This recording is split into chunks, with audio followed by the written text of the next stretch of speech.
It is June 4th, 2018, and this is Atlanta United FC Weekly, a Home Before Dark podcast. I'll take that over your beard scratching the microphone. Give it time. Yeah, I'll give it time until you're eating the microphone, and then tomorrow morning on my commute, and I just hear that noise. Do you hear that whenever the next day? You never hear it? You're going to now. Oh yeah, absolutely. God, everybody else will, and that's going to be our next review. Is like, yeah, shave your fucking face. Over the years, the amount of stuff that you've given me to be self-conscious about whenever we record, whether it's vocal fry and all that. Now I can give you the beard rubbing. Oh, I know. I'm already self-conscious of myself regardless. So yeah, that's true. That's why I never look at the video feed afterwards. I am Tim Herb, and as always, I'm joined by my lovely co-host, Mr. Kevin Bradley, the bearded one. As always, it's a subtle thing, but the as always is an important part of the introduction, because one thing that isn't always the case is Dan James being present. And again, he's not with us again tonight. He is not, but you guys are. And thank you for joining us live in the Trap. We have Edgar Dulog, first time in the Trap. We got a buddy of ours, Tony, that's going to be, he asked where to find the Trap, and he's getting in there. Brittany S., as usual, coming into the chat with the notification. We got Dean Worley, even though we gave him a bit of a timeout this weekend. Elliot Beavan, Joe Johnston, Domer. That's it is a good soup catcher. That's soup good. Catcher. It catches all things. I thought you were talking about this giant mug that I have, this coffee bean soup. I was talking about my face. Are you guys kidding about having video issues? I really hope so. Oh God, Dean, you are going to get a hammer ban if you don't. Okay. Anyway, yes, as Joe Johnston has pointed out, we are kind of empty right now. There isn't anybody. We go from having 5 last week to you guys doing the amazing charity fundraise podcast-a-thon yesterday. It was a lot of fun. And all that craziness. And now it's just Kevin and me. I think we needed to, based on our reviews, we needed to get it back under control. Yeah. and damn right, Dean, it's your internet. I have gigabit in here. I'd be damned if YouTube's going to throttle me now that I got hundreds of megabits up right now. Anyway, if you guys are watching on YouTube, thank you guys for tuning in. Make sure that you hit the subscribe button and then also the notification icon, the little bell, if you guys haven't already. And how about hit that thumbs up for us right now? Do us a favor. Let us get kind of seen and hopefully see more people getting into the Trap today. We had a pretty hellish week, I guess. Yeah, you mentioned it briefly. We had the big podcast-a-thon, the inaugural. It's been a lot of firsts this season, which we talked about doing. It's been a busy week in general. We talked about that at the beginning of the season. We had a lot of stuff planned this year. We still got a lot more planned, but this past month has been a big push on our end, and it kind of culminated yesterday at the Atlanta Champions League event with Soccer in the Streets. Sorry I couldn't be there, but you guys held down the fort. You and Dan and Kelly and Jay. And why would you put Dan in there? Dan did nothing but show up for 20 minutes. But Eric and Louise and Michael and AJ and Jason and John and it was Mike Conti and but as Kevin said, it was awesome. We're gonna chop up the audio. We're gonna be releasing we're gonna be releasing the audio portions of it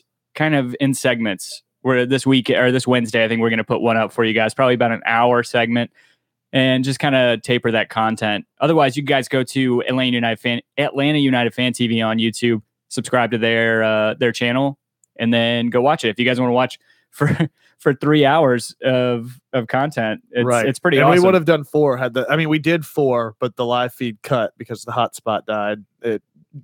Jay's phone got roasted by the sun and it just overheated and turned off. That's always great. Yeah. Technical difficulties are always my favorite on a live We got some new names in the chat. We got Daniel Baez joining for the first time in the live. Michelle saying she loves these guys. I believe that's Michelle from England who she and Dan were kind of teaming up on me during that Liverpool exit in the Champions League final. So it's good to see you guys in here. So yeah, we did the event. Everybody that showed out for that, thank you. Like Tim said, we'll roll that out. You can find that on all the different podcast channels. The fundraising efforts for Clarkston FC end this Friday. Is that right? The 8th, correct. So yeah, this Friday that ends. We do have good news along those lines. As far as the podcasting community goes, we have hit our quota, but we want to exceed it just a little bit more. Get those you guys are amazing, and you guys showed out big time. Really appreciate that. The network as a whole raised, along with away days and some other contributions, $6,800. Yeah, $6,800. It's crazy, right? So along those lines, Atlanta United's matching exactly. So we definitely guys, these kids are going to get to go play in the regional tournament in South Carolina. They're going to bring that home, and then we're going to have to. I keep saying it. We're going to have to start thinking about a national tournament or something. I actually mentioned that yesterday. We had Abdul and Jill come sit with us because they were out at the Champions League event. So that's what I kept prodding. I was like, "What's next? What's next? What's next?" Because this doesn't stop here. So thank you guys for contributing to that. A big part of that was our away days partnership, and can't thank Martin enough for participating in that and helping to contribute funds to the cause. Along those lines, because it was so successful, because you guys latched on to it, because we believe in what Away Days is doing, and we never want to promote anything or bring anything in front of you guys unless we believe in it. We have partnered with Away Days to continue just to help support the show now. So they're our first official podcast sponsor. So and you guys know what that means, right? I mean, we're going to sit on the cash and we're going to do nothing with it. We're going to go take it. We're going to Scrooge McDuck. Yeah, we're going to go to get Scrooge McDuck it. We're going to get a bunch of house cash from the cheetah. We're going to go make it rain. No, but seriously, there's certain things that people have been clamoring for, and this is going to help us put that stuff forward. Things like scarves and things like enamel pins, enamel badges or vinyl badges or patches for jerseys and that sort of thing. And I'll give you guys we talk about a mystery kit with Away Days. A kit is on the horizon. That is a big goal for us, and we want to make sure that happens eventually. And a home even if we're the only ones wearing it, I don't care. So yeah, we got a lot of those things coming up that'll help support the show. Get you a really, really awesome jersey in the process. Go to awaydaysfootball.com. That's football spelled the American way, FOOTBALL. It's funny, our buddy Domer Donaldson, who helped a lot with the fundraising efforts and always just helps with everything in general. Mentioning tattoos. And it's funny you mentioned that, Domer, because Wookie Chuckles himself, Charles, saying that he saw the new, what did you guys think of the new graphic that got dropped this weekend? Kevin just kind of casually dropped our new graphic out there leading up to the podcast tournament. It was a befitting time. We've been looking for doing some new graphics and some new branding efforts, and that was an idea that we had played around with. It fit the propaganda theme, and so with it being this united effort from all the content providers, it felt like a perfect time to just throw that out there. So yeah. So anyway, he made mention of wanting to. He's like, I need this as a tattoo. It was like, be careful what you wish for with tattoos in this community, because it's going to end up happening. Exactly. And we'll I don't know. We'll get some fundraising together and we'll do that then. So yeah, we'll at least make those into stickers. Again, we just want to keep giving back to you guys, because you being a part of the trap, being a part of the interactions and stuff like that, we just want to give you guys as much as you give us. And so thank you so much for all your support for Clarkson FC. Continue to support Away Days football using promo code HB4D. Get those cheap, like just the amount of jerseys that we're seeing and the cool ones. Like, I just want to keep seeing what the options are. It's like awesome. Brian Diefenbach last night posted that he got a 2011-2012 Celta Vigo kit. And I was like, that's awesome. Yeah. Like that's, and not to mention the fact that he's also doing long sleeve kits as a part of that for just the $25. Domer's got that sick Circle Bruges kit that I don't know. I almost don't know how I feel looking at Domer when he's not wearing a long sleeve green kit of some sort, whether that's that Circle Bruges or whether that's the Brad Guzan. Couple housekeeping notes. If you guys are listening to us on iTunes and or Apple Podcasts or Stitcher, leave us a rating and or a review. We'll read the reviews out on the show. I just saw your fantasy ranking, and that's what made me laugh. Sorry. Oh yeah, no, it's fine. Because I get frustrated because mine is like 45th or something, it's but then I see yours at 70, and I feel a little bit better. Perception is reality, and kind of thing, I guess. We have, we do have our top five. I don't know that anything has really changed in our top five. We have number one, John F. Beasy, stats and trends. He is actually, You know what's crazy is Sfatsa Mighty Reds, who's in second, is now only 65 points behind John F. Beasy. So only, but that's a big stretch, dude. man. It was like 100+ points later on. Oh, wow, he's closing it. Yeah, he's closing the gap. So we have dog for him, Benson at third, Sfatsa Mighty Reds at 2. We have Darren Neal's Dream Team at 4, and then we have, and that's Jackson Popkin, and then we have Varvar Binks. Yes, the return. The trap has spoken. Kevin Gorham, Varvar Binks, the name is back. Prediction League, I will pull up the rankings here in a second. And do you want to tell them about what we're doing with the World Cup yet? Or are we going to touch on that later? We'll talk about that later whenever we talk about some of the other stuff. But yeah, we are going to do a World Cup Prediction League, and we'll give a little bit more details on that. But Prediction League is ongoing. I stupidly did not put my prediction up, but I met Alex, who runs the social media for Terminus Legion, on the MARTA going to the game, and I told him 3-1 going there Saturday. And then I completely forgot to put it in. And then on the way back, it was great. Because then on the way back, I was like, see, I knew it. But it doesn't count for anything. So it's great. Tony says, stop setting my lineup due to VAR, no goal calls. So that's, I mean, it's not a bad reason to do that. But you know what really screwed me this week is I had a great week for me. And then everybody else captained Joseph, and I captained Bradley Wright Phillips, because every time I captain Joseph and or Miggy, they seem to not show out. You should keep doing that.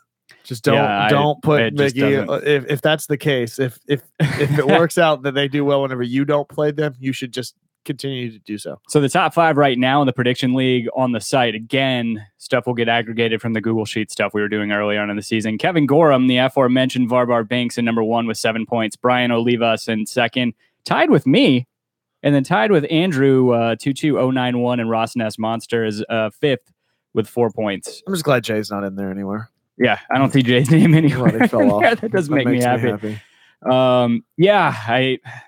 Who ended up winning that char griller? Did you know? Exactly, Domer. I didn't. I'm such an idiot. Oh God! Somebody said Jay's name and he just popped up in the trap.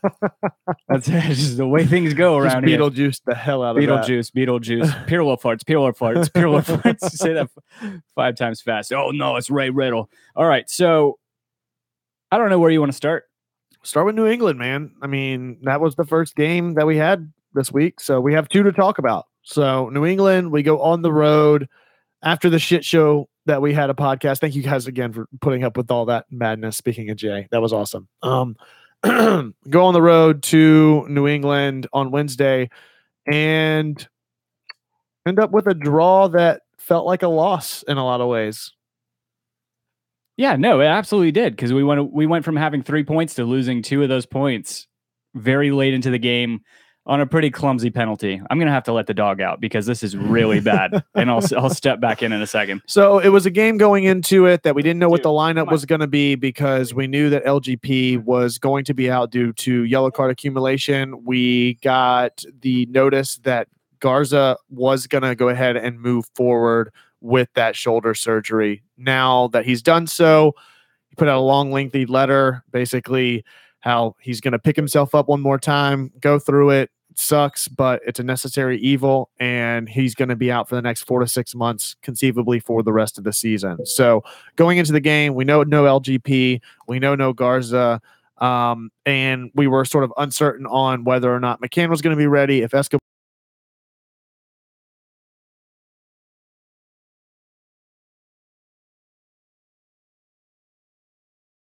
Oh, that is brutal. Yeah, that's what I've been dealing with the past 10 minutes. I've been wall, and I was your wall for 10 minutes, and then I just had to get up and let him out. He pulled a Jeff Lorenowitz on me and just wormed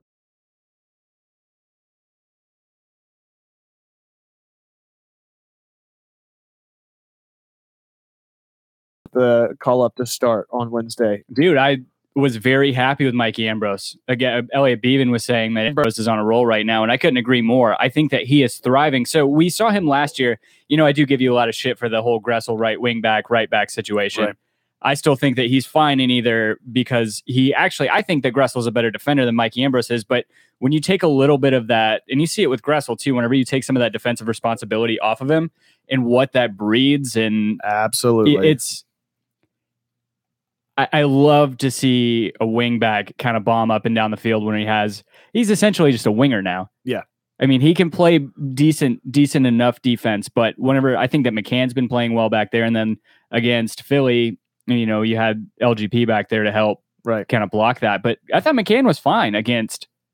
Yeah, I mean, overall, I thought positionally there was no real big shortcomings. I felt like in the New England game, I think most of the shortcomings came from the fact that New England was pressing really hard and really high on us, and ultimately, what I'm starting to try to go back and see if I can actually find a way to make this argument on a consistent basis and have stats to back it up. But in rewatching some of the New England game and then even this weekend against Philly, it seems to me that Atlanta right now with the 3-5-2 as it stands is with the amount of players that are in the midfield. I don't know what it is, but it seems like it's just a jack of all trades, master of none, and that there's a lot of miscommunication or missed opportunities in the midfield that there's very little buildup happening through the midfield centrally.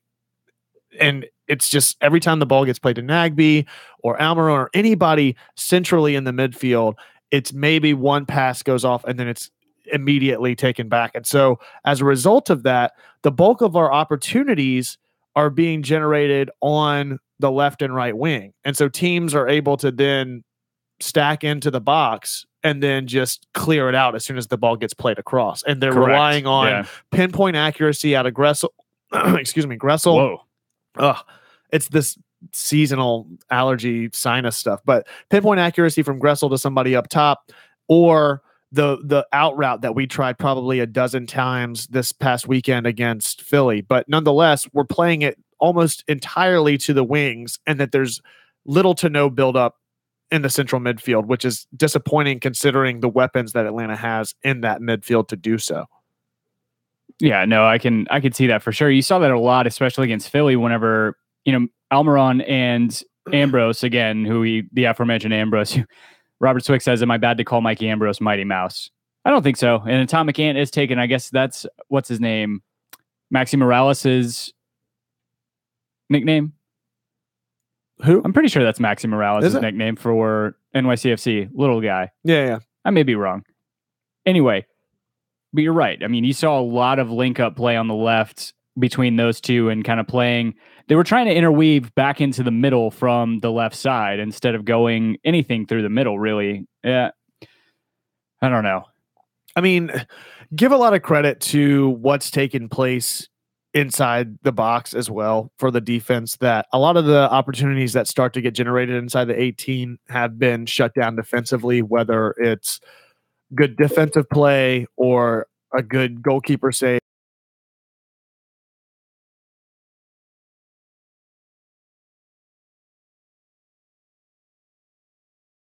Past 2 games, 3 or 4 times. At least we didn't hit it. At least we didn't hit it twice on consecutive bicycle attempts. Oh, you the NYC game? Oh my God, that was crazy. Yeah, that's right. Robert Swick saying Atomic Annis Javinko. That's his. Right. So one thing I was going to say, while we're still on the subject kind of Mikey Ambrose, is Pierce Hicks was saying that the time with Atlanta United 2 helped him. And I think that's adequate, or pretty accurate, because he was kind of the head honcho there, one of the elder statesmen there.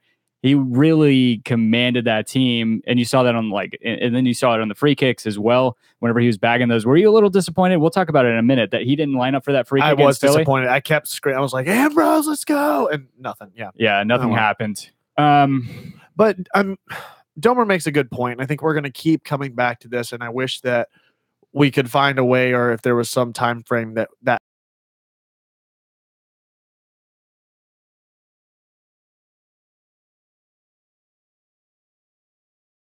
changed and the formation has changed. I think the formation change this season has probably created more of those rebuilding issues than just the changes in the lineup, because players are having to change their formation and tactics a little bit to accommodate the 3-back. So I get that.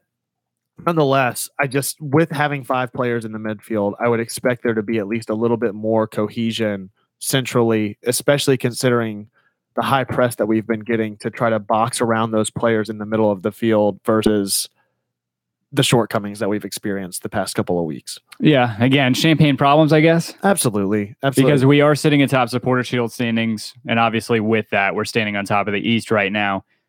And Orlando is even further down below us. I know. They're slipping, man. 4 straight losses, as Robert Swick likes to say, mind the gap. They're right on the cusp, right in 6th. Is that right? They're correct. Yeah, you're right.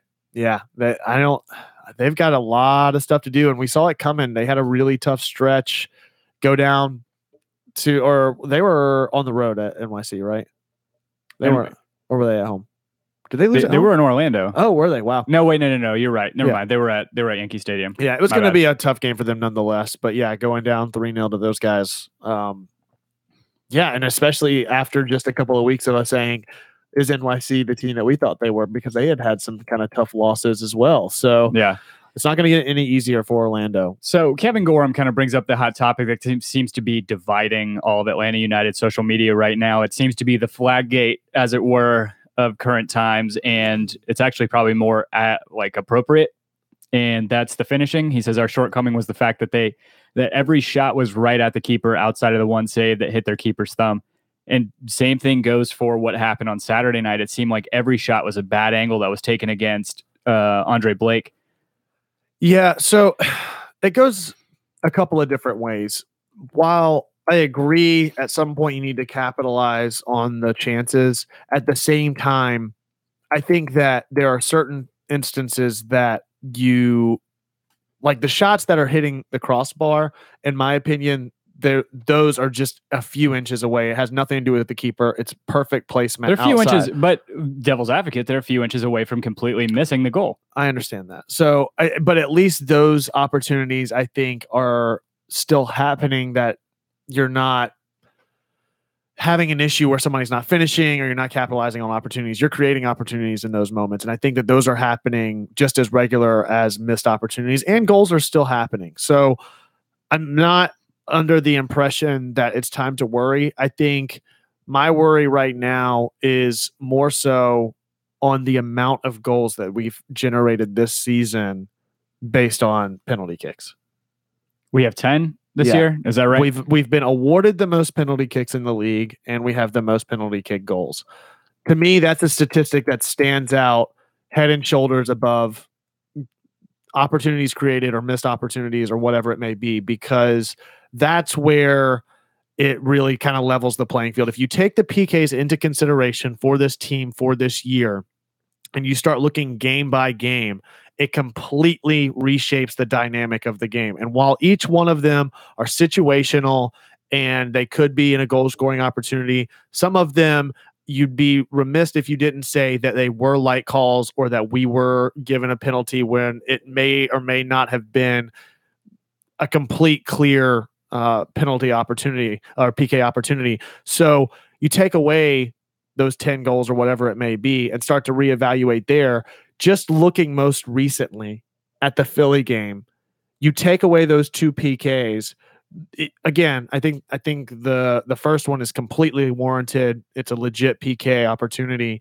Martinez gets his right foot drug in the box. It should be a PK. Nonetheless, you take away both of those PKs, you're sitting at a 1-1 game playing against a team that's 2 players down.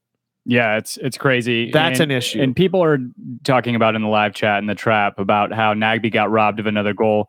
And this one is actually probably more, what am I trying to say? Defendable, or I'm having a brain fart. This is way more clear cut to me than like a robbery than was the goal that Joseph got called offsides for. Because in this, Nagby was not offsides at all. Right. Or offside, sorry. It was McCann that was the offsides party, and Nagby's this one that he got robbed on. It wasn't something that you had to get into the rule book to say, oh, it was a deflection, wasn't intentional, blah, blah, blah, blah, blah. The one this week was absolutely clear and obvious. I thought that I think it was McCann was offsides, and that's what ultimately led to them pulling it back. So, but yeah, the PKs, that's what I'm worried about.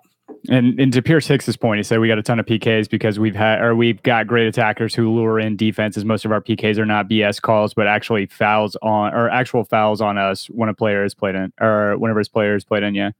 Again, I think you're naturally, to your point, Pierce, I agree. We have talented players that are going to draw defenders. Nonetheless, dude, I don't want to get I can't get into every single foul, but every single one that we've been given of the 9 or 10, whatever it is, are not clear and obvious, dude. There's no way. I can tell you of several that I know were soft calls, so that completely changed the course of that game. So the next closest team in terms of converted penalties is Columbus with 4, and you take away 4 goals from us, and we're sitting at a goal differential of all of, what does that end up being? 8 goals. Right.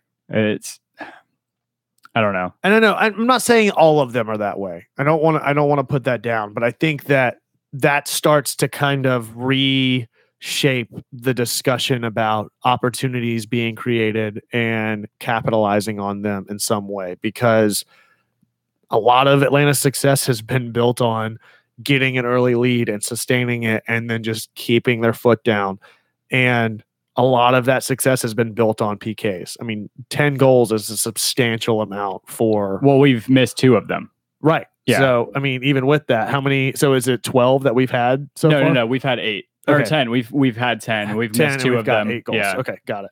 One of them was against LA Galaxy, and I can't remember who the other penalty was that we missed. I believe there are 10 that have been drawn and 8 that have been converted. It is something... So, that, again, back to that discussion about the finishing. To me, it's a little jarring, and I tweeted that out. I even gave it kind of credence with giving the 2 PKs in there, because I said, 10% finishing rate is kind of jarring. Whenever you're playing 2 men up, you have 30 shots, 30 attempts. I think it was 14, 15 of them on goal, and you convert 1 of them from the run of play. Right. And then you have 2 penalties that go in.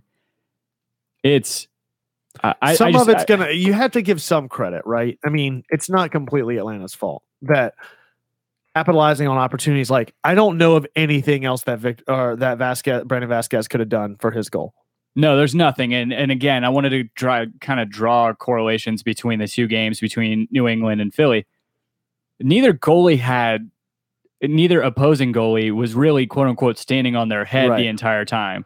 But they made critical saves whenever they needed to. I mean, both of those games have 1 or 2 really standout. But how many times? How many times did Miguel take the ball down against Blake and from a 40 or 30 degree angle take a shot? Right, and it wasn't the same consistency. I forget what game it was that we were down early, and we had the whole discussion about how Atlanta was probing not to panic. We go down a goal, and it's like, okay, don't worry, this is going to turn around. And then Atlanta ends up coming back and winning the game 2 or 3-1. I forget who that was against. But that's been the difference, that the opportunities and the chances and the attempts have completely changed from Atlanta's perspective. It's like they're not Raptors testing the fences anymore. It doesn't seem like. It's like they just consistently keep doing the same things versus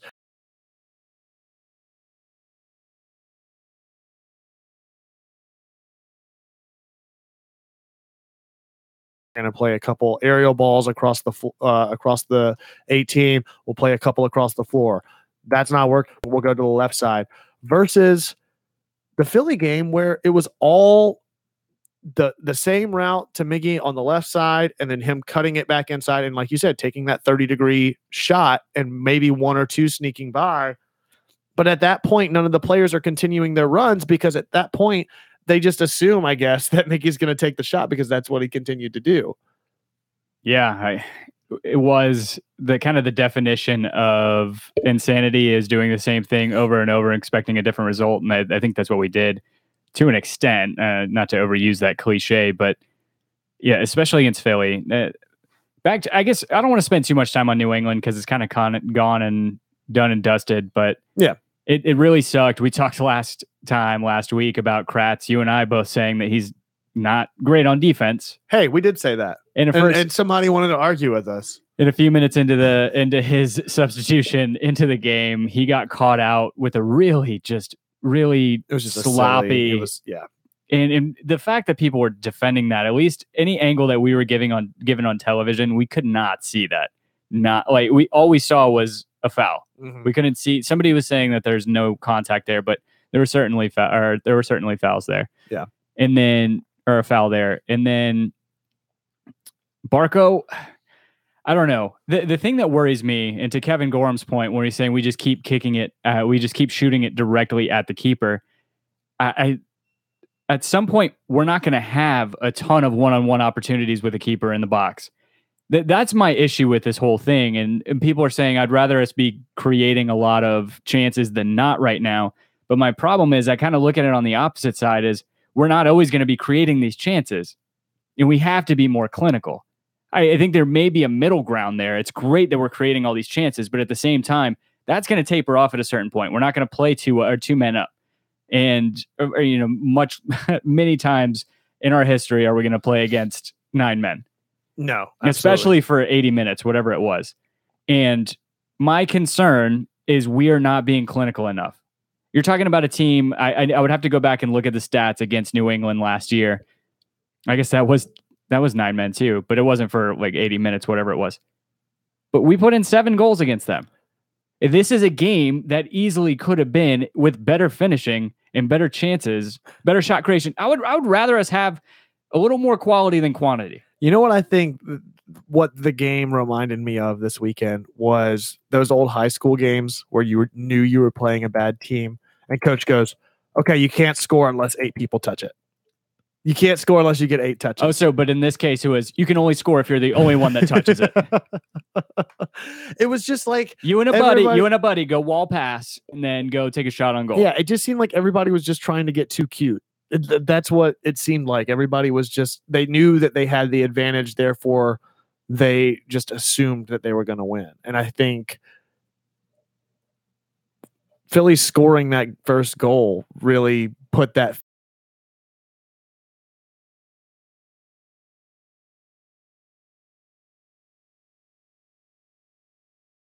Brad Guzan, Dirty Bird person, welcome to the trap. Good to see you tonight. Saying he mistimed his body block, but at the same time, he should have never had to even attempt to save on that. No.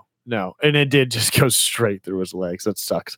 So yeah, I thought both games they had their pros and cons. Pros, I think we can both agree. Ambrose, especially with Garza being out, Ambrose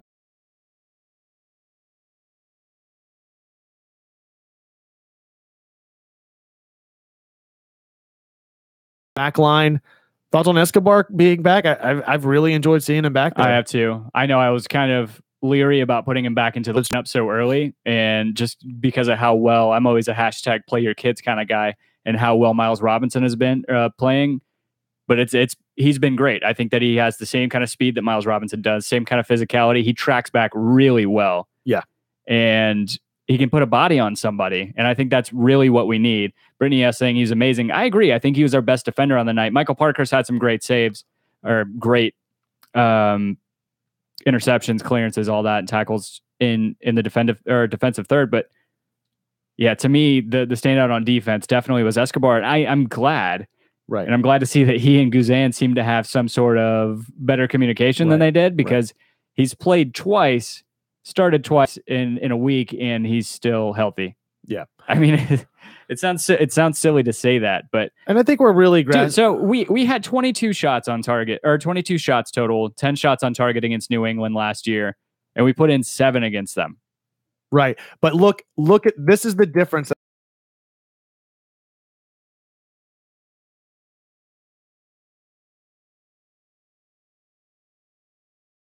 You look at that 7-0 game, the passing accuracy is at 93%. You look at the past 2 games, we're somewhere at like 70% pass accuracy. I think we had a little bit higher against Philly. No, Philly was 94, so it was higher than that, but it was 74% against New England. So right. I mean, you see, like, if we, and again, it's not even, I mean, against Philly, it's not that the New England game, the accuracy stood out.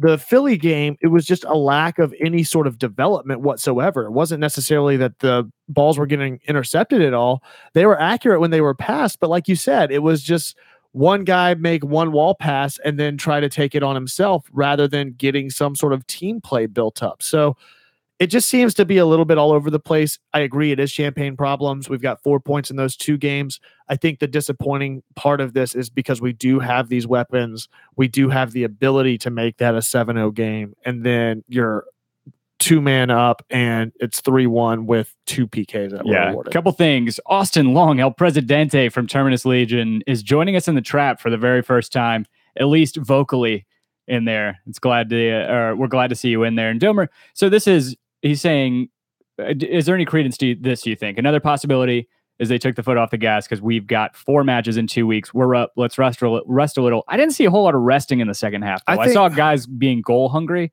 especially in a very humid atmosphere. Ugh. Oh, God, yeah. The roof open was pretty, but it was also swelteringly humid inside. I give a little bit of credence to that in that you see the substitution at the half for Ambrose to come in. I think that's the one thing that makes me inclined to say that, is that you something wrong with McCann, or did he just... I think he's sitting on yellow card accumulation right now. True. Yeah, he's got one more game. And he is coming back from an injury. So I think it was a little bit of that. And then also the substitutions that we see. We see Vasquez getting play time. Really.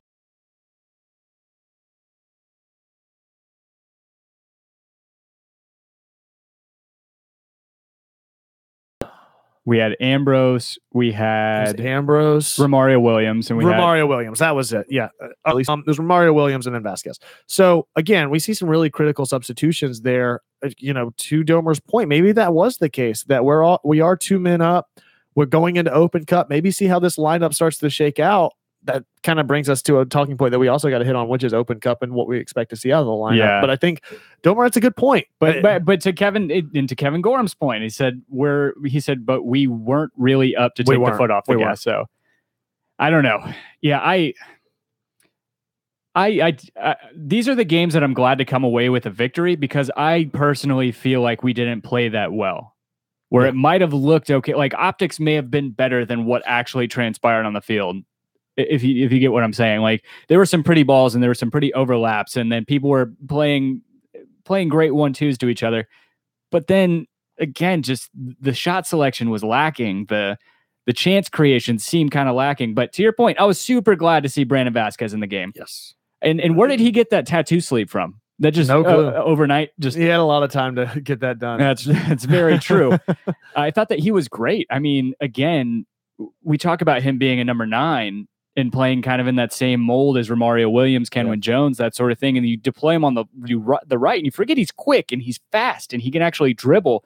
And some of the interweaving play that he did was great. And he was very unfortunate to not score that goal. I think Andre Blake had the save of the game with that. And unfortunately, the 19-year-old, or I guess maybe 20-year-old Vasquez now is left goalless. Yeah. And it kind of sucks for him, but. So, we get the 4 points. We're still top of the Supporters Shield race. We have the East right now, just to give you guys a rundown if you guys aren't looking at it. We have Atlanta, number 1 with 29 points, and then we have 9 wins. So NYCFC is at 27 points with 8 wins. We have Columbus Crew with 15 games played, 7 wins and 26 points. New York Red Bulls, 22. New England Revolution, 22. And then we have Orlando City sitting in 6th, only a point, granted, with a game in hand ahead of Philadelphia. And then we've got a 1-point lead right now over Sporting KC, but we still have a win over them too. So in the event of a tiebreaker, we still got that right now. This dribbles one statistic, is that like whenever you go to take on a one-on-one and you have success? So maybe that, again, back to the point that we made before with the Philadelphia game, the pass accuracy is at 94%, but your dribbles one is the exact same as the New England Revolution, where your passing efficiency was down at 70. So you're taking more one-on-one opportunities, but you're offsetting it. No, we had 16 against. Just the way that they had these flip flops. Oh, okay. Yeah, sorry. So you had even less then. So you had less passing efficiency and a better dribble rate against, and then the game you had more passing efficiency, but you're dribbling more, you have less efficiency in it. So it just, again, I think it all kind of goes back to this team needing to react in a way that we saw them maybe doing a little bit more sufficiently in the first part of this season, where they were making adjustments on the fly and then changing their tactics mid-game, and we're not really seeing that so much right now. Again, champagne problems. We got an away point up in New England at a fairly rough place to go and play. Granted, they didn't have the Gillette Stadium football lines out on the field, so it was probably a little easier for our guys to go out there and play. It was a quick game. I mean, they play on turf, we play on turf, and that was the first thing I noticed was just it was a relentless first half. It was just a really fast-paced game. They have some fast players, and we talked about it I'm trying to remember who said that. Matt Doyle, whenever we talk to him, and he foresees New England dropping out to give Toronto that spot in the playoffs, man. And it's going to be Orlando because that's right. You look at this New England team is well coached. They just beat.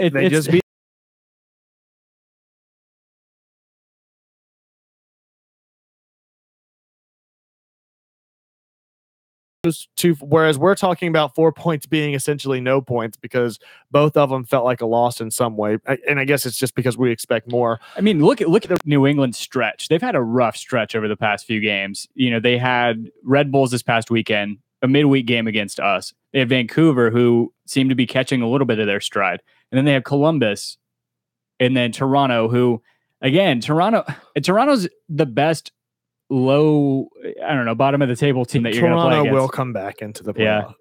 They'll definitely make it back in the and Kevin, I understand they dropped a 3-0 lead, but that 3-0 lead was against Columbus in Columbus, and that's a good team, man. Right. It's I don't know. I guess to them, if they don't make it to the playoffs, if they don't win a championship, they won one last year. They did their best in CCL, and they almost. This is not. Got it. I can't state enough. This is not our final playoff standings. I mean, you're going to see at least one, if not two, of these top six right now fall out. And right now, Orlando is on a trend where you're coming up on the midpoint of the season, going through Open Cup and everything else, that you need to have some sort of roadmap to get there. And I'm not seeing that right now. It's eerily similar to their trajectory last season. Yeah, I agree with you. So let's talk a little bit about Philly, since we're coming off of that game. Obviously, some of the craziest... That was the craziest 30 seconds I've ever seen. And for it to not even be the craziest 30 seconds of play, just insanity. Yeah, it was insane. I had this premonition, and bear with me for a minute. Okay. Bedoya gets that really stupid yellow card chasing down Joseph. Warranted though. No, it was Nagbe that he got. Sorry, it was Nagbe. No. I mean, that was smart of him, but at the same time, to pick up a yellow on a professional foul that early in the game, he has to be aware of the situations. It's the LGP conversation we had a couple weeks ago. Exactly. I keep seeing all this stuff online about how Stoica, the referee, we shouldn't know their names again, but where Stoica is, he shouldn't be guarding him because he's a captain. He should be allowing him to speak more and all this stuff.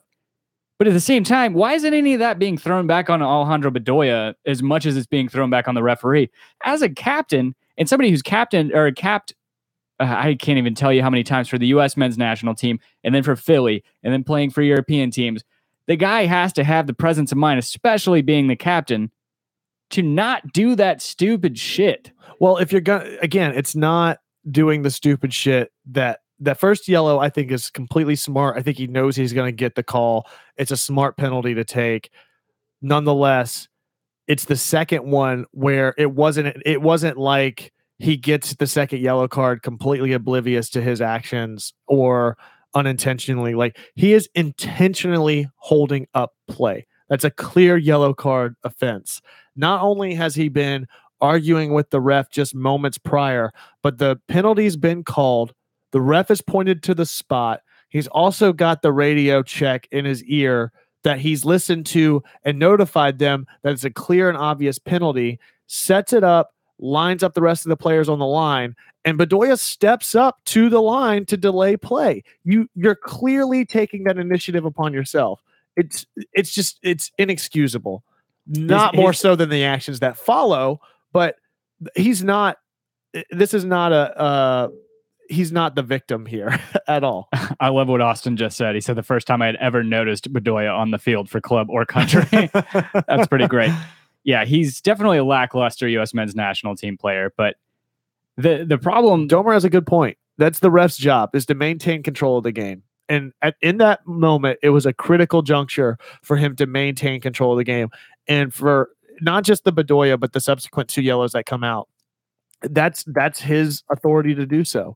And if he's notified the players of his intents and to stop and they continue to harass him, that's his right to maintain control of the game. Yeah, I'm going to stop and I'm going to notify the people in the trap to hit that thumbs up button. I only see 10 of you did that. Come on, guys. We need more people in here.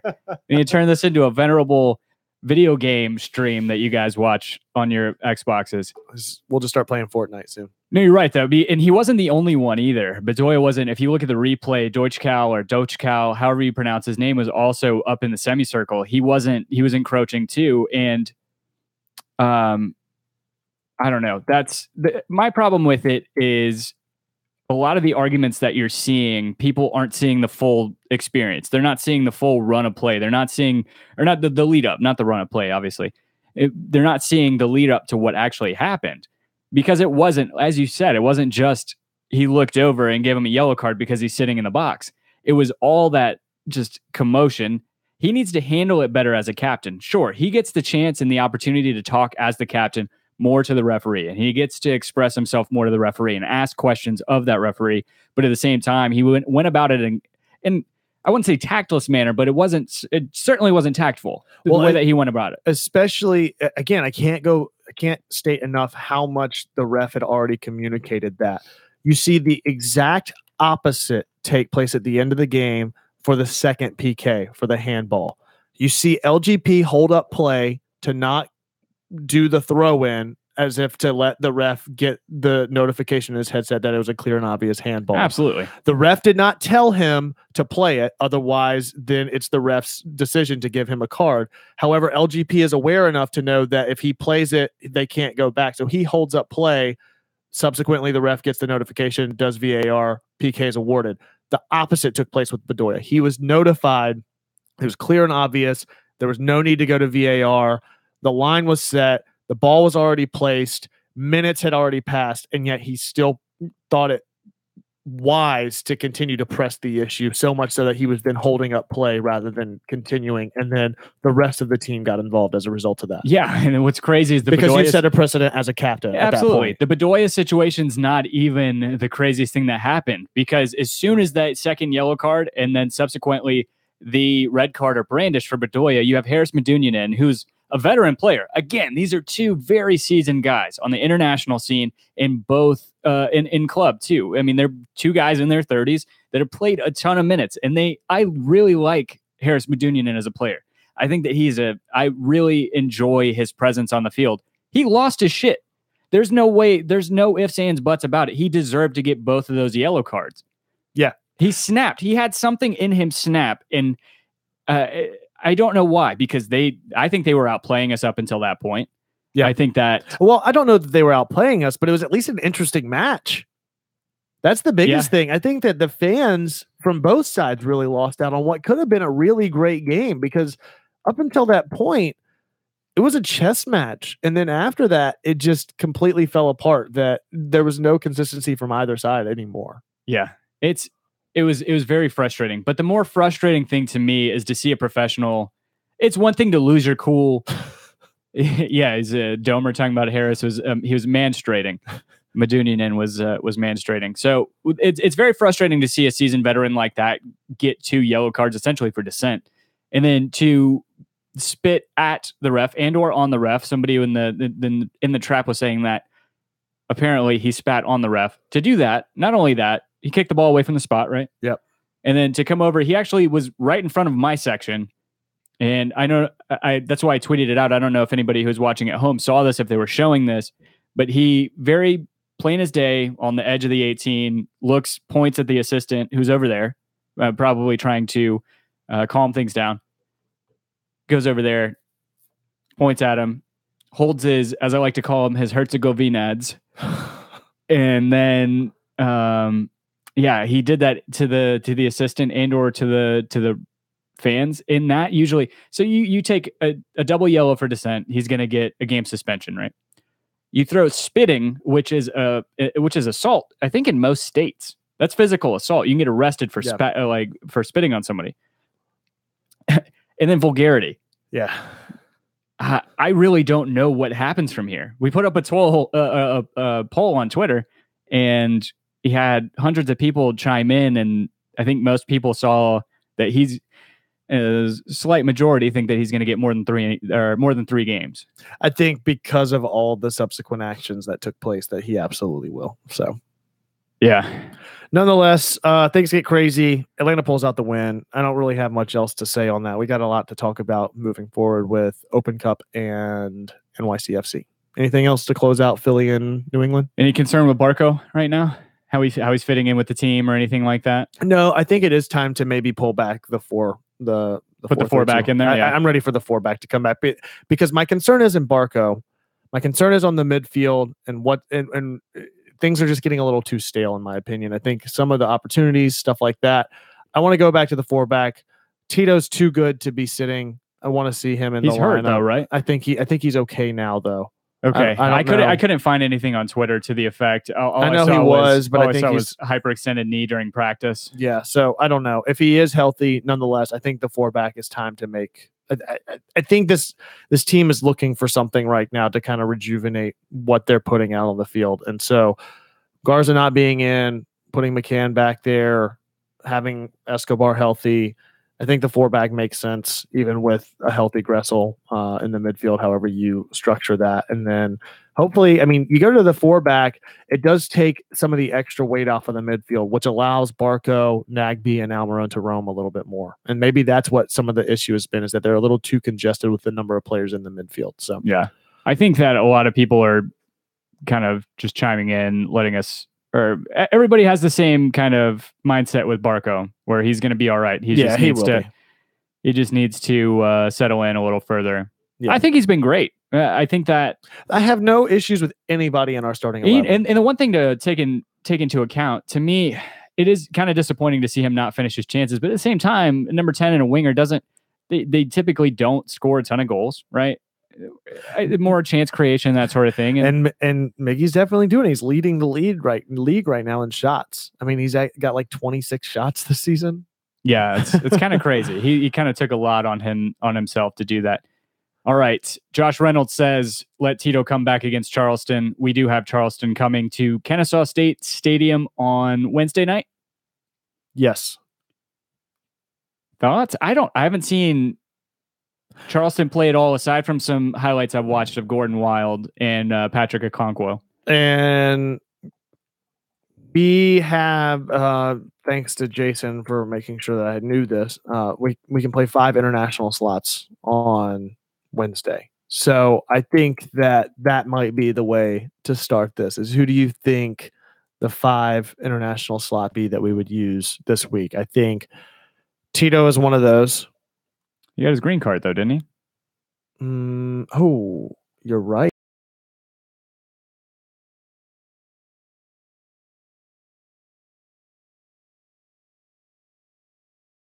I want to see Shannon. I really want to see Shannon get a call up.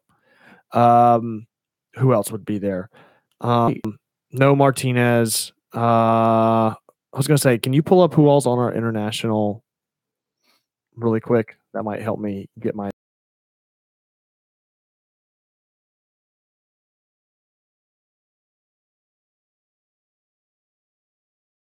I made the point this weekend that even if Atlanta doesn't go quote unquote all in with the kind of depth that the team has, I think that even playing a second string is still sufficient to really compete in the opening rounds of Open Cup to then phase in some of your more veteran players as you get into the later rounds. So I think Can is perfectly capable as keeper. I don't see any reason why you need to start Guzan in that role. I think LG, you can't throw the baby out with the bathwater or whatever. I don't think this entire lineup goes away, but I think that it's maybe like a 60-40 split. So I think you do need to maintain some integrity there. So I think Escobar makes sense because he hasn't had a ton of play time this season. I think that's going to benefit him. I think keeping Escobar in, LGP in, Parkhurst I think is due for some rest. I wouldn't mind seeing that. You see Miles Robinson and McCann maybe in the middle, or LGP. Yeah, I think Robinson makes sense for sure in middle. So Robinson paired with LGP. So you're seeing a 4-2-3-1? Yeah. Okay. Yeah, I think 4-2-3-1, and then so on my back line I'd go Escobar, Robinson, LGP, McCann, midfield, Shannon, Nagbe. Yeah, Shannon and Nagbe, because that's still a defensive mid, and then you got your CAM and CDM there, and then up top, Tito. Maybe get some of the kids in there. I don't know. What are you thinking up top? That's where I draw. That's where I'm drawing kind of a blank. I mean, Vasquez makes sense. We saw him, Vasquez and Robinson. What about Kunga squad? Kunga. Kevin Gorham brings Kunga it up for sure. Okay, so I'm struggling with this a little bit. I see that back line, give or take Mikey Ambrose for Chris McCann. Yeah, I think you can see that happening. Yeah, I think there's Ambrose. I really like Ambrose over McCann for Open Cup. I like Shannon almost as much as you do, and I like Shannon a lot. That's just saying how much you like him. But I think that there's somebody who's waiting in front of him by the name of Andrew Wheeler-Amanu. Yeah. Awo's good. I think Awo may get the start. What do you think about Awo and Shannon in the mid? Is Awo taking an international spot? No. He's because Shannon is American kid. Shannon is. So why can't you do both of them? According to Wiki, it doesn't look like Shannon's taking that spot. So this is coming from Jason Longshore, who I trust with everything. So okay.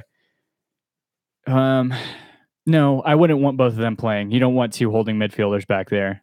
You want some creativity. You want to stop, you want to stop her, but then you want somebody in front of that that's going to be able to play box to box. Okay. I think maybe you give Nagbe a break. Okay. And I think with that, so you keeping Lorenowitz in? No. Awo for Lorenowitz, as crazy as this sounds to say, maybe Chris Goslin coming in for Nagbe. I think he would be a decent replacement for him. I think he has enough playmaking ability. I think he can get up and down. I don't think that's going to happen, but I do think you may see the kids up front. Yeah. You'll see Joseph. I think you'll see Joseph playing at striker, but then I think that you'll probably see Andrew Carlton playing out left, and then you'll see Brandon Vasquez playing out right. Yeah. So again, we go back. It's all these players I want to see, but I still think that's too much of a lineup change. I still think we're getting too far out of the realm of possibility. Well, that's true. I guess Tito in maybe. I think Tito is a good bet. I think Tito. So let's start there. Who do you think is a good bet to come over from? God, I could do this all night. I know. that's the problem, and it's good. I mean, we have absolute embarrassment of riches whenever it comes to depth on this team. So let's start guys here. That we can pull up. Do you think that it makes sense to go all quote unquote all in, keep your main starting 11 to go into Open Cup, even out the gate first game, or do you make a substantial change to the lineup, or some variation in between? I think there's variation in there. I think that you do give guys rest. I think we see people fighting about Nagbe needing rest or not. I think that you definitely, I agree with Keith. You definitely rest Miggy. You rest Nagbe, and I think you rest Lorenowitz.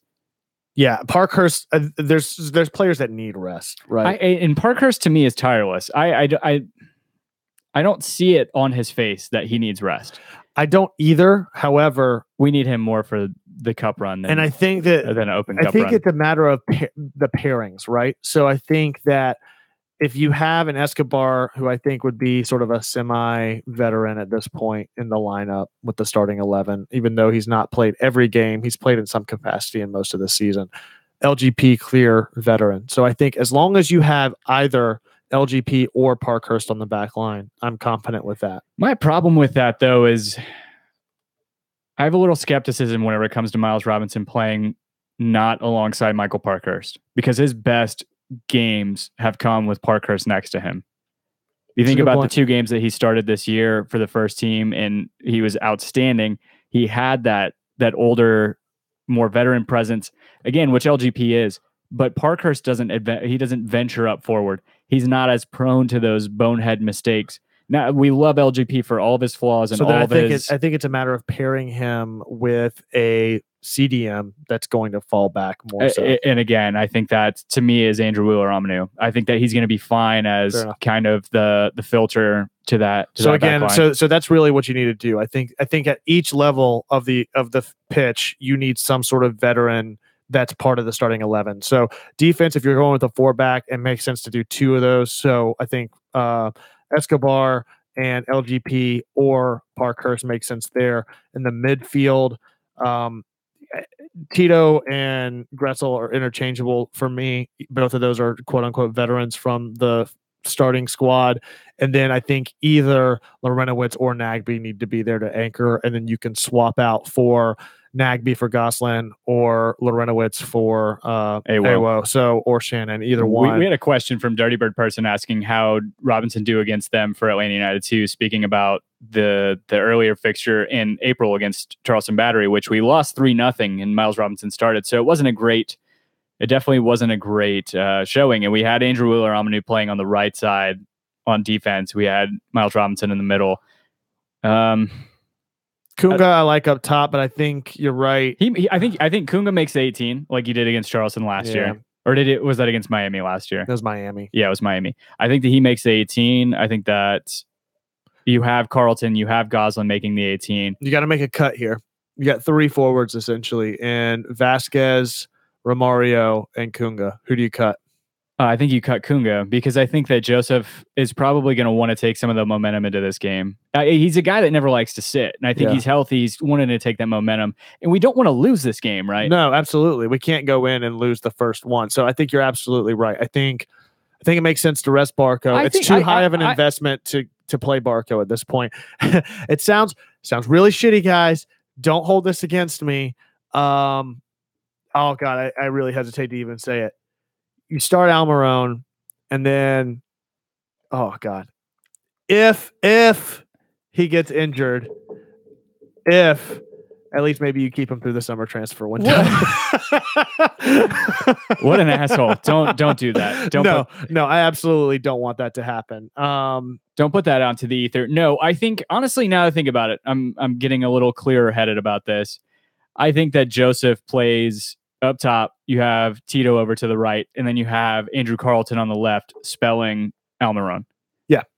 And then I honestly think that people are just giving you so much shit. I'm sorry, guys. Hey, Tim mentioned the international break last year in which Martinez got hurt, so that's his fault. Yeah, I guess so. Put that on me. I also said we'd make the playoffs last year, and we made the playoffs. Oh my God! Hey, I also prefaced that by saying we had to keep Miggy through the summer transfer window, so it's a little bit of a give and take here. I'm not saying it's anything bad. I'm just saying like he rolls an ankle or something. God, you are the worst. No, I think it makes sense to keep Miggy. I don't mind seeing. We need the 8-second delay. Dirty Bird person's right. We need a producer and an 8-second delay for FCC regulations. We need to put that out there so we can bleep that out. So I think Miggy, Almiron, and Tito. I like that 3. I like the trilogy up top. Interesting. So you put Tito up front. Yeah. I really enjoy Tito up front. He seems to produce goals. He's a bulldog up front. I think if you're gonna try to go into the Open Cup with a lethal striking force that's built around a veteran on that end, why not make it all 3 of those guys that have played together, are familiar enough with each other that I think that Tito can play inverted winger just as much as Barco can with the overlapping that he does with Miggy. You still have the build-up from the midfield and everything, distributing the ball up to those guys. And then you start to reform some of your mid and back line to start shifting some of those guys out. And then in the second half, maybe you pull out Martinez, you pull out Almiron as a result of that. But that's where your consistency lies, is in that offensive powerhouse that you already have built. No Carlton? You don't see Carlton starting? I think Carlton has a role. I don't know if it's starting in this first game. Yeah, it's hard to read into the comments that Tata put out there on Saturday in terms of like playing the kids, who's going to be resting, who's going to be sitting against Charleston. And I don't know. To me, if he's been, I really think that he's going to be in for Miggy. I think that's probably the main thing that you and I kind of disagree about. I could see it being a first half sub. I mean, I could see him coming in second half because that's what we did last year, right? I mean, that's true. So why not that? Yeah, I don't know. Again, I'm just excited that you can always make changes. It never goes the opposite way in these games. It doesn't seem like. It doesn't ever seem like you start your youth and then bring in your powerhouse in the opening game of Open Cup versus the opposite. You come in with your powerhouse, bring them out for somebody to really push it over the edge. Usually you sprinkle a few kids in there. I think Vasquez played the entire game against. Oh, I think that's going to happen, but I think it needs to happen more so on the side of the ball that hasn't gotten really any rest whatsoever. Yeah. So anyway, okay. Score prediction 3-1 us. I'll go 2-0 us. And then Alec Cannon goal. Agree to that. Yeah. I'll add that to the prediction sheet and give that to you guys for Wednesday. Make sure you guys go to gethomebeforedark.com/predictions and go put in your predictions. If you haven't, register. It's really easy. Go and put them in and play with us for prizes at the end of the year. Oh, we forgot about Kratz. Kratz is also an option in there. It's true, yeah. Kratz again, we have so many options, man. Yeah, even if you're not going with your full starting 11, you're still a threat. Awo and then Kratz, maybe. Yeah, I like that. Yeah. I think Kratz is your starting CAM over Gosselin. Gosselin doesn't stand out to me more so than Kratz. Yeah, I heard it. I did it. Yeah, scratching at it with your beard. Okay, so NYCFC, big game, big plans for us, guys. Along with away days, being part of the Home Before Dark family, locally, we've been looking for a bit of a home base of sorts, somewhere to rest our hat from time to time. And we have partnered up with Elder Tree Pub over in East Atlanta Village, and we are going to be doing our first live show down at Elder Tree for the NYC game. They're opening up at 9 a.m. We're going to be out there recording from about 10:30 until 11:30, just going up to kickoff. Come out, hang out with us, have a couple drinks once the game starts, because we're in Georgia and you can't have alcohol before. It's Saturday. Never mind. Yes, you can. They're going to have Guinness out there doing glass etching and stuff like that, which should be pretty cool. Yeah. So come out, hang out with us at Elder Tree. We're hoping to do more involvement with them as the season progresses, do some different tailgating stuff. I was at their tailgate at the Gulch this past weekend. One of the best tailgates that Atlanta United facilitates in any capacity. Roasted a whole hog this past weekend for the tailgate, and the people showed up and just destroyed the entire thing. It was amazing. Go out there for the love of the game. You hear him say that all the time in Trinidad. So thank you, Elder Tree, for hosting us. You guys come out and hang out with us. Nonetheless, looking forward to the NYCFC You're such game. a jerk. What? Domer says, gee, thanks, Kevin. What? You're talking about them having one of the best tailgates. I said one of. You go to either end of that side of the tailgate, and you're going to be those are the two tailgates that we go to. Terminus Legion and Elder Tree. Yes. And we get treated unbelievably well at either spot. Absolutely. Yeah. Domer, don't be silly. You know we love you guys. So yeah. There's no Terminus Legion pub for us to go have a live show at this weekend, though. So he said they'll be at Second Self for it. So if you guys don't join us at Elder Tree, go to Second Self, go join Terminus Legion for their watch party on Saturday morning/afternoon. It's a really weird kick time, but it's all right. Derek, yes, I do know where you can get a bottle of Blanton's in this city. I don't know if it's still there, but just last week, the Total City Wine and Spirits on Roswell Road actually had a Blanton store pick that you could get if you got that weird Canadian whiskey that has the caribou on the top, that the bottle kind of looks like Blanton's. That's where I got my last bottle from. Otherwise, it's just kind of hit or miss. You're just like the rest of us, man. Dude, he's hit me up so many times for duty-free shops whenever I'm traveling. He's like, can you find me a bottle of Blanton's in one of those duty-free shops? I don't want to pay taxes on this. Well, that's one of the few places you can find it. That's the other thing. If you're traveling internationally, you can do Blanton's on your way back through the international terminal. So there you go. Okay, NYCFC. Thoughts on that game? It's going to be tough going to the Yankee Stadium again. I mean, to Elliot Beevan's point, Yankee Stadium should be called to small or too small to play. Sorry, too small to play, and not soccer specific. It's weird. It's a very weird venue. We saw it last year. The guys seemed to be a little out of sorts. We played pretty poorly up there, and it's a pretty and it sucks. Yeah, it is, and it sucks to play poorly against a great team like NYCFC. And as Dirty Bird person mentions, tiny soccer for ants. It's a soccer stadium for ants. So, yeah, I mean, everybody knows the whole song and dance about NYCFC. I had some hesitation on what this team. I still don't know where Villa is lately. I mean, it seems like Vieira just said that he decided he wanted to try something different. He sat him on Sunday. No, I know he did, because I had him as a fucking captain in my fantasy team, and I got a total of 2 points. Super cool. But yeah, he's just been sort of non-existent this season. I mean, he's still in the top 5, I think, in goals. I think he's sitting at 8 right now on the season. But still, overall, I know he had the injury and stuff like that, but he's just been sort of absent from any real impact on the team. So they're still finding ways to win. What are they sitting at? 4th in the East? They're 2nd. They're only 2 points behind us. Oh, that's right. They're 27 points to 29. That's right. I forgot about the Red Bulls loss and the Columbus loss, and then obviously NYC's win to catapult them up there, because it's kind of neck and neck, but from like 2nd to 4th, they're all just like 1 win from leapfrogging each other. Yeah, we're not as far out as we think we are. No, we definitely aren't. Yeah. We definitely aren't. They're a team that always scares me. Tajuri Sherrati keeps putting goals in. The guy just scores whenever he plays. He's been a kind of a revelation for him this year, especially in the absence of David Villa, for, again, to Kevin's point, for whatever reason. If Villa is just sitting him, if he's got a knock during the week and he's just resting, Tajuri Sherrati, whenever he's healthy, he is killing it. He had 2 goals against Orlando this weekend.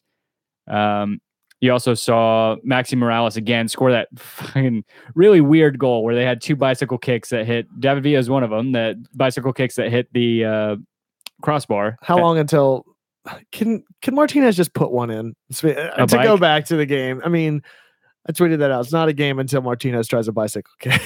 Yeah. Eventually he'll probably put one in, but it may take him a little while. I mean, the guy only has 31 goals in 35 games, something like that in MLS. No, it's 34 and 31.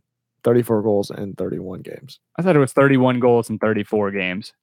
I could be wrong. I think he's still. No, you're right. You're right. Because it's a full season. I remember that now. Yeah, it's 31 and 34. You're right. Yeah. So yeah, look at that baby picture of him on his Wikipedia page. That's funny. Yeah. It's funny to think that he's still only 25 years old. I know. Yeah, the NYC game, I'm kind of with Domer. Flip a coin. I'd be happy with just a point. I almost tend to head that way with my prediction as well. Maybe just a 1-1. Could see that. I think we're going to lose this game. Play well at home. We didn't play well at all up in New York, or in Yankee Stadium. Yeah, we're a much better road team than we were last year, but at the same time, we're playing against the second best team in the East. I don't know. We're undefeated on the road since Houston, right? Yes. Yeah. Yes, that's correct. Yeah. Because our only 2 losses since Houston have been at home. Right. Right. Right. Is that right? New York, and then who else did we lose to at home?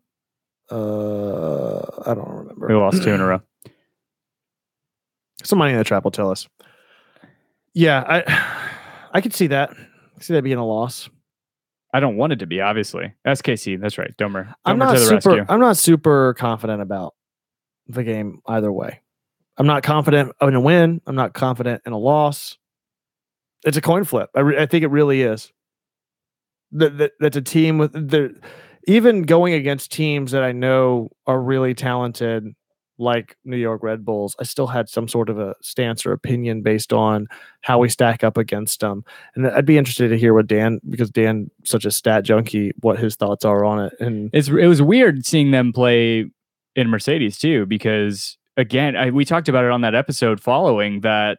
It was a weird. You couldn't tell what formation either team was playing. Yeah. The ball was everywhere. It really was a chess match in a lot of ways, because that was back when, and that might be where Atlanta falls short. Is if I think where Atlanta succeeded in that game was their ability to constantly adjust and change their tactics mid-game, and where we're not really seeing a lot of that lately.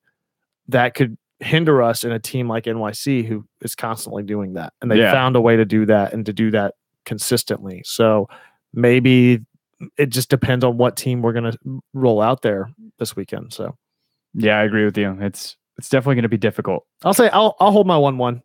What are you thinking? I'm thinking 2-0. I don't think we get on the score sheet, and then I think that David Villa probably puts one in, and then Tajuri Sherrati puts one in. And we lose, and maybe it's just you lose games on the road sometimes. To Elliot Beaven's point, we've lost 1 game on the road this season, and we may be due for another. It just happens. I don't know. So what are you guys doing this weekend? What are your score predictions? You can enter them in the score prediction league at gethomebeforedark.com. As Domer mentioned, Terminus Legion will be out at Second Self hosting a viewing party out there. Be sure to go check those guys out if you're on that neck of the woods. If you're more in town towards East Atlanta Village and want to hang out with the squad here, we'll be out at Elder Tree Pub. At least leading up to the game, we'll be recording. Come sit down with us, hang out with us. If not, and you just come to watch the game, we'll be there throughout the game, and then we'll probably head out shortly after that. But we will be down there nonetheless. Be sure to check those guys out. Thanks for hosting us there. We do have new reviews on iTunes this week. We are over 1,000 followers on Twitter, 140 ratings on iTunes. Let's get that up to 150. And yeah, we got some new reviews this week. Yeah, we have two. One of them is from our buddy M. McFly, who just keeps changing his review every week, it seems like. I feel like we got to cut him off. Do you want me to break it to everybody on this hit or miss? Yeah, go ahead. We always say, if you guys leave us a review and or a rating. I respect it, though. I mean, coming off of last week's episode, if ever there was a time that review was warranted, it was this week. So I respect. And it wasn't like he just trashed us because of one. I think that's a fair analysis and a fair rating. Okay. I respect it. I agree. Again, if you're going to leave us a subpar review or a subpar rating, leave us a review. Let us know why. Hit or miss, 3 stars from Nick Lamphere. Truly a hit or miss podcast. Sometimes they sound informed and actually talk about soccer and the Five Stripes. Other times they just they all just talk over each other and you have no idea it's a soccer podcast. I do wish they would stay on topic more. I love everything Atlanta United. So even when it's a miss, I still listen. There's definitely some room for improvement, in my opinion. And then 5 stars and 5 stars by M. McFly. Worst Orlando City podcast available. How nice of Tim and Dan to be guests on Unrailed last week. Where was Kevin? Yeah. I at least got a mic for the live show this weekend. That's the only way I get to participate. Yeah, Pierce Hicks was asking earlier. Again, we said at the beginning of the show when the audio is going to be up from the podcast-a-thon. We'll get those segments kind of out into the ether, kind of timed. Oh, another activity going on this weekend for the game. Our very own Jay Riddle will be up at NYC for the game. Yeah, he'll be recording, trying to talk to some of the fans and stuff. So be sure to check out Unrelegated and keep an ear out for that next week. So that should be a lot of fun. Yeah, for sure. And my dad in the trap. Yes. Oh, what up, Pops? He said you need to talk about the Pacers more. I agree, 100%. Just gonna do talking with Pops. Yeah, King of Pops. You don't disrespect my dad like that, Domer. Asking who the Pacers are.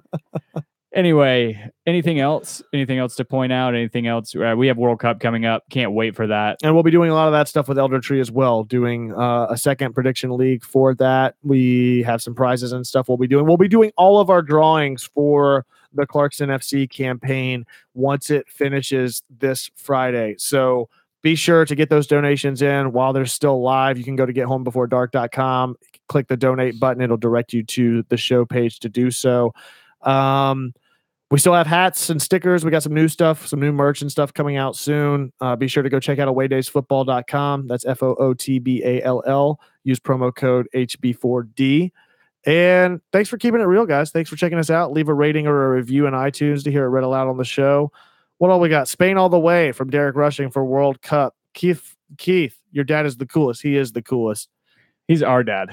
Thank you. Yeah. That makes me so happy. Anthony, Mr. Herb, long time no see. Hope you're well. Tony Neitzel grew up with us down in Enterprise. Oh, that's really great. Yeah. That's really great. So thanks for checking us out, guys. You can find all of us on Twitter. Dan, even whenever he's not here. I think he's just here to let us plug his Twitter profile at a certain point. But I want to point out, I want to give a special shout.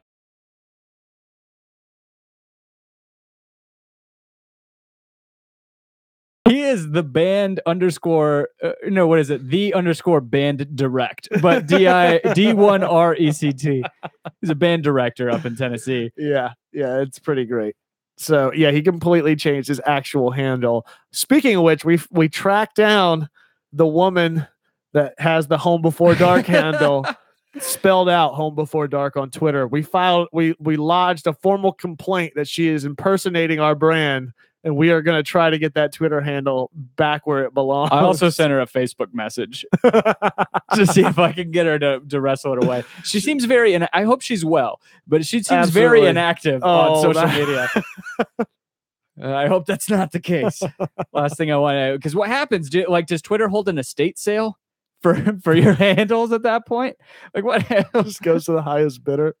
It's Storage Wars, but for Twitter, just a bunch of dorks in black frame glasses huddled up around their Macs auctioning off. Oh my God! Damn. Matt Gillis is late. No, that's why you got to hit that little bell icon on the YouTube to get all notifications. So be sure to subscribe on YouTube. Check out all the podcasts that we did the live podathon with this weekend: Siempre United, Unrelegated, Atlanta United Fan TV, Soccer Down Here. Check out Soccer in the Streets. Am I missing anybody else? Check out Terminus Legion. Austin and Rebecca came on and talked to us for a little while. Man, it was just a hell of a great show. It was a good time. I love my dad's jokes. The Twitter estate sale, giving away that stuff along with abandoned clipboard content, whatever you had copied on your computer at the time. Oh, God. I love it. All right. So be sure to follow all of us on Twitter until we get that new Twitter profile. You can find all of us. Dan, you can find out his name. That's DNJMS. So it's his name without the vowels. Tim, where can they find you? You find me at my name with the vowels, and that's TIMHERB. Find me as well at The Architect. That's at @the_ARC, number 1 TECT. Collectively at Home Before Dark. That's before it's spelled B and the number 4. Love the hell out of you guys. Thanks for checking us out. Hope to see you this weekend out at Elder Tree. No matter where you go, as always, have fun and be home before dark.